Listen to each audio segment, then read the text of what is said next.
Good morning to you, sir. What's happening?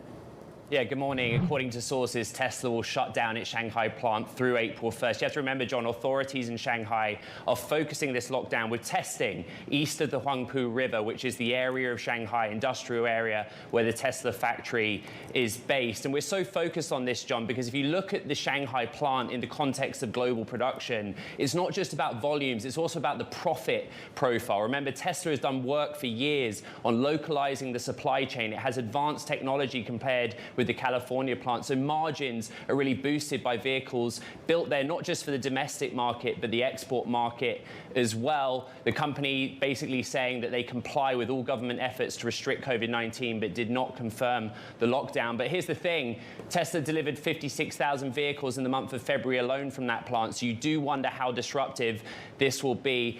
Not the only piece of news this Monday morning, John. It looks like we're headed for a stock split, and that seems to be boosting Tesla shares on Monday morning. How did they communicate it? In a tweet, of course. They're going to ask shareholders at the annual meeting to authorize additional shares enable that stock split. In the regulatory filing, by the way, John, they say that they'll announce future details. We don't actually have a date for that annual meeting. But think back to August 2020 when we got the first Tesla stock split.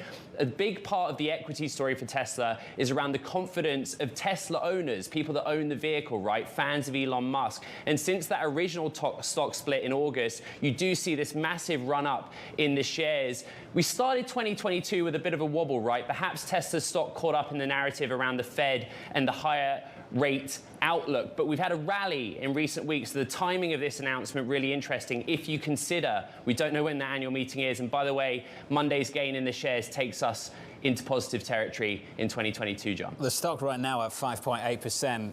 Ed, just finally, your view, what's the objective of the split? What are they trying to do?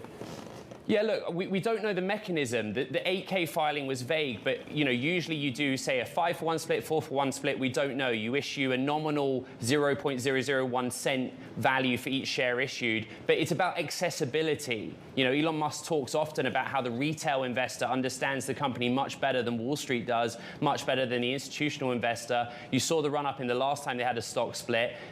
Keep investors looking to the horizon, but make it more accessible, because there are people out there, John, willing to part with their own cash that believe in Elon Musk and believe in the long-term Tesla story. Ed, you cover a range of companies on the West Coast. Right. How original was the communication of this company when it comes to things like this?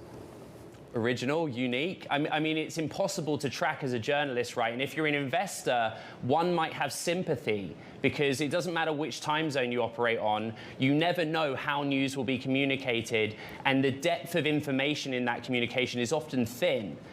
You have to wait really until the required SEC filings and sort of set piece things like earnings come out. But at the end of the day, a stock split has been hypothesized by the street for some time. So would you say it's a surprise? Probably not. Probably not.